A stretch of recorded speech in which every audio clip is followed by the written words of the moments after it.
Olá! Hoje a gente vai falar de uma ideia fascinante. Uma história que não é só para entreter, mas que é, na verdade, uma ferramenta. Uma ferramenta de precisão estratégica. Não, a gente não está falando de contos de fadas, mas de narrativas construídas para proteger, para expor e, principalmente, para pressionar. Vamos mergulhar em como isso funciona? Então, a primeira pergunta é: como uma história pode virar um escudo? Principalmente um escudo legal. O segredo está todo em transformar fatos em metáforas. Quando você cria essa camada de simbolismo, uma acusação direta fica, bem, quase impossível. É uma defesa brilhante se a gente parar para pensar. Agora, e se esse mesmo escudo pudesse ser também uma arma? Uma arma psicológica que não ataca de frente, mas que força o alvo a se enxergar no espelho daquela narrativa, a se reconhecer ali e, com isso, se desestabilizar por dentro. É aqui que a estratégia fica realmente poderosa. Certo, então vamos fundo nisso. O que a gente vai fazer aqui é basicamente desconstruir a metodologia por trás de uma fábula como essa. É como se fosse um manual para transformar uma simples história numa ferramenta de altíssimo impacto. O nosso caminho aqui vai ser bem direto. Primeiro, a teoria, as regras do jogo. Depois a gente vai para a prática, com um estudo de caso, a história do carretel. E para fechar, vamos analisar as defesas e a lição final de toda essa estratégia. Vamos lá? Então, quais são as regras que fazem uma história virar uma arma? São 5 normas, 5 pilares. Pensa que cada uma delas adiciona uma camada nova de poder e de complexidade a essa tática toda.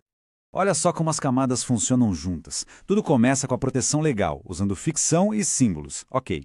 Depois vem o espelho moral, que faz o alvo se reconhecer na história. Em seguida, a história vira uma prova indireta, quase um arquivo público disfarçado. Aí entra a pressão psicológica com a ironia, com o sarcasmo, e o toque final, a fábula precisa ser tudo isso ao mesmo tempo. É uma estrutura realmente genial.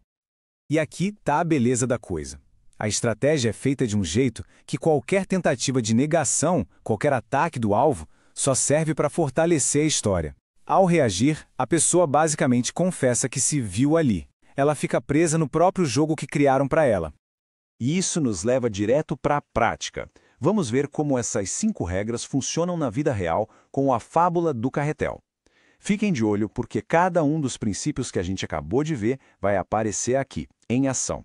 Bom, a história começa num reino de aparências, onde o nosso protagonista, o carretel, é um observador silencioso. Ele não acusa ninguém, ele só testemunha.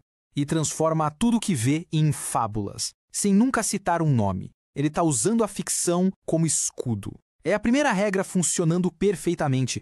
E aqui a gente vê o princípio do espelho moral com força total. O carretel não aponta o dedo para ninguém, mas a narrativa é tão precisa, tão detalhada, que os próprios animais se reconhecem nela. O ouriço vê os próprios espinhos, o gafanhoto vê o próprio caos. Eles sabem que a história é sobre eles. Esse é o ponto da virada. O desconforto de se ver no espelho se transforma em raiva. E olha que detalhe genial. Eles não convocam o carretel para discutir as ações da fábula. Não, eles o convocam para julgar o simples fato de ele ter ousado descrever aquelas ações. A culpa se volta contra o mensageiro.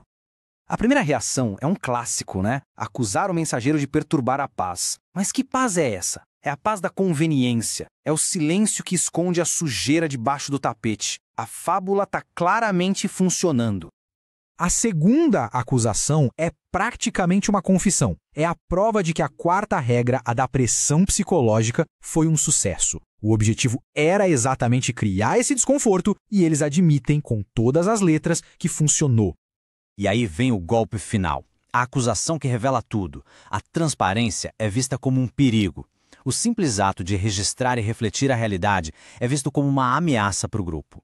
O espelho se tornou perigoso demais para eles. Diante de tanta acusação com todo mundo contra ele, como é que o carretel se defende? É aqui que a lógica da fábula estratégica se mostra inquebrável. A resposta do carretel é calma, é simples e é devastadora. Ele não se defende. Ele só descreve o mecanismo que está acontecendo ali, na frente de todo mundo. A culpa não é do espelho, mas do rosto que ele reflete. Ele joga toda a responsabilidade de volta para os acusadores. E isso, na prática, é a definição perfeita do espelho moral. A raiva dos animais não prova a culpa do carretel. Pelo contrário, é a prova final de que a fábula acertou em cheio no alvo. A reação deles validou a história inteira. Então, qual é a lição que fica de tudo isso? A história termina com uma moral dupla, que revela o verdadeiro poder por trás dessa estratégia. E essa moral é bem diferente dependendo de para quem ela se destina. A moral é dupla, vejam só. Para os sábios, a lição é clara. O verdadeiro poder está em registrar tudo. Já para a manada, o alvo da história, o aviso é direto e ameaçador. Cuidado com o inseto que carrega um casulo, porque lá dentro não tem só uma historinha, mas sim o arquivo completo da sua queda. É a regra da prova indireta na sua forma mais pura. E tudo isso nos leva a uma última pergunta. Uma pergunta que resume a filosofia por trás dessa ferramenta tão poderosa. E a resposta é essa. O som mais alto de todos não é o grito, não é a acusação, é o silêncio.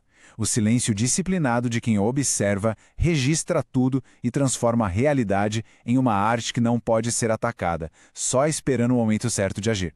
É uma ideia e tanto para se pensar. Este conteúdo é uma obra de natureza ficcional e reflexiva, criada com fins educativos e institucionais.